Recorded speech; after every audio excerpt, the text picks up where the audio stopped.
Olá pessoal, tudo bem? Aqui quem fala é Romenick Queiroz. Para mim é sempre um motivo de satisfação me comunicar com você por meio do nosso canal no YouTube, Oratória pra Valer. O nosso tema hoje é sobre o medo. Isso mesmo, você tem medo de falar em público? Eu tenho medo de falar em público. Você tem medo de falar em público?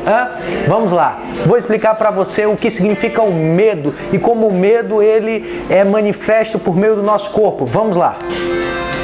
O medo é uma emoção. E eu digo para você logo que o medo ele não pode ser superado, o medo pode ser administrado. Assim como um negociador sabe que os conflitos existentes numa negociação não podem ser extintos, o bom comunicador também sabe que o medo não pode ser extinto. O que o bom comunicador tem que fazer é administrar esse medo para que ele não fique à mercê das variáveis ou dos desejos dos seus ouvintes ou dos seus receptores. Isso significa que quando eu tenho essas informações, eu consigo dominar o medo, eu começo a me posicionar como sujeito, não como objeto na relação entre emissão e decodificação e retroalimentação, que é o feedback comunicativo que todo instante nós estamos recebendo dos nossos ouvintes. Temos que lembrar que a comunicação não se encerra na emissão, mas após a emissão tem a decodificação e aí também vem o que? A retroalimentação, que é o feedback. E é importante estar atentos para os significados que estão chegando a partir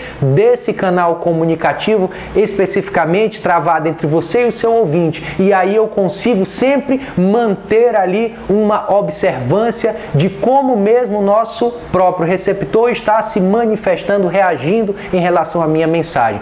Mas é importante dizer que o medo não permite que eu faça, quando ele não é administrado, todas essas análises e até mesmo não permite que eu fale em público da forma como eu gostaria de falar. Alguns índices são observados no momento que eu começo a me comunicar e não consigo administrar, controlar o meu medo.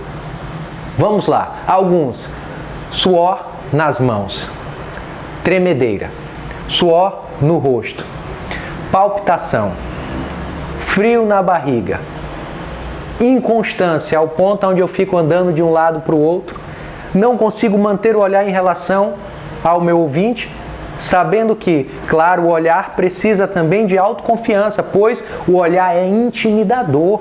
Isso, o olhar é intimidador. Também eu não consigo lembrar do que eu vou dizer. É um problema que a gente começa a observar aquele velho branco, aquele processo de dessubjetivação para a psicanálise. Quem eu sou, o que eu estou fazendo aqui, eu sou filho de quem? As minhas referências simbólicas, elas são perdidas no momento em que eu passo ali a não controlar o medo e me posiciono, fico à mercê do desejo do outro e nessa situação me coloco como um objeto. Eu vou para o lado, para o outro, da forma como me determinam. Era um erro. E assim eu não tenho um posicionamento, eu não defendo ideia, eu não observo e não exponho a minha visão de mundo, eu não sou líder, porque liderança significa expor ideias e ser acompanhados e rebater ideias contrárias de forma muito coerente e educada quando as ideias contrárias ao meu discurso me chegam. E isso significa também liderança. Mas como fazer isso se eu não consigo expor, se eu não consigo ter criatividade, se eu perdi a minha autonomia naquele instante? É importante que a gente comece a controlar o medo.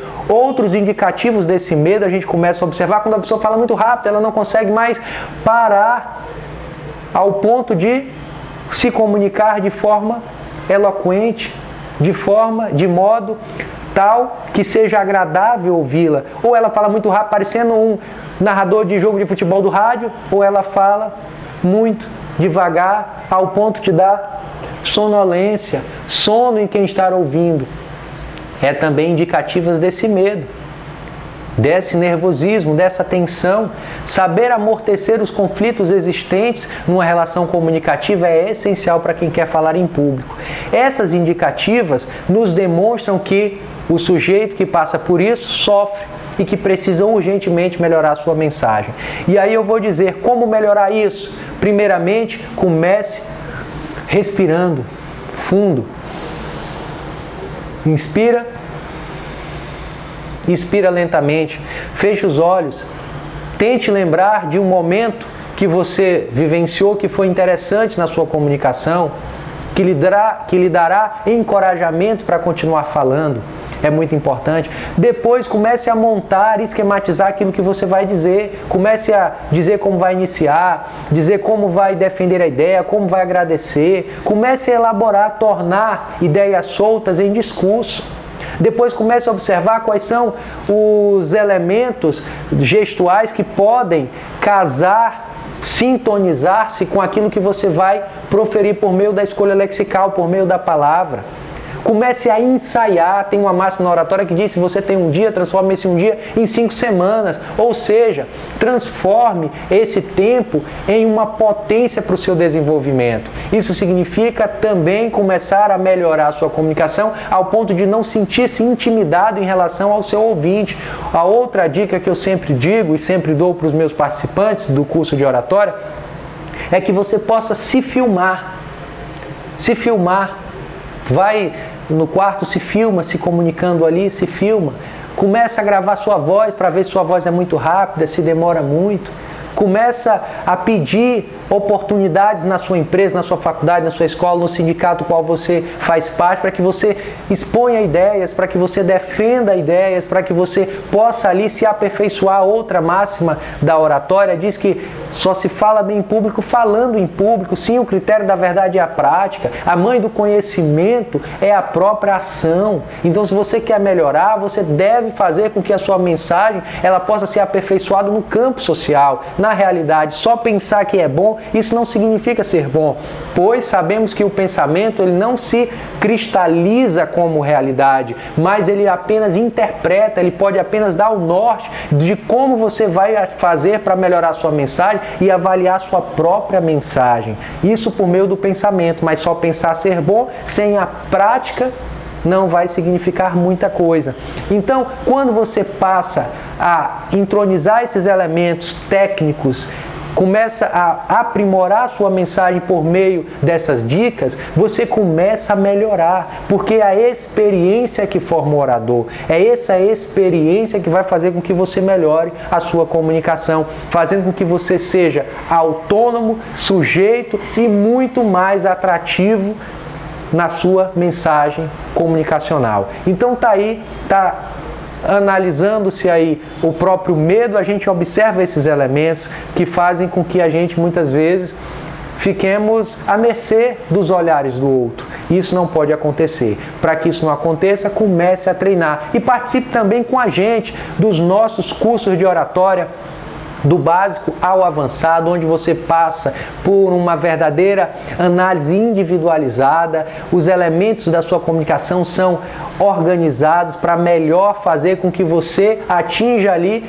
uma excelência na sua comunicação que se refere à persuasão do seu emissor, do seu receptor, bem como também passar uma informação mais clara, ao ponto também de você saber lidar com as suas emoções, transformando aí emoções em palavras.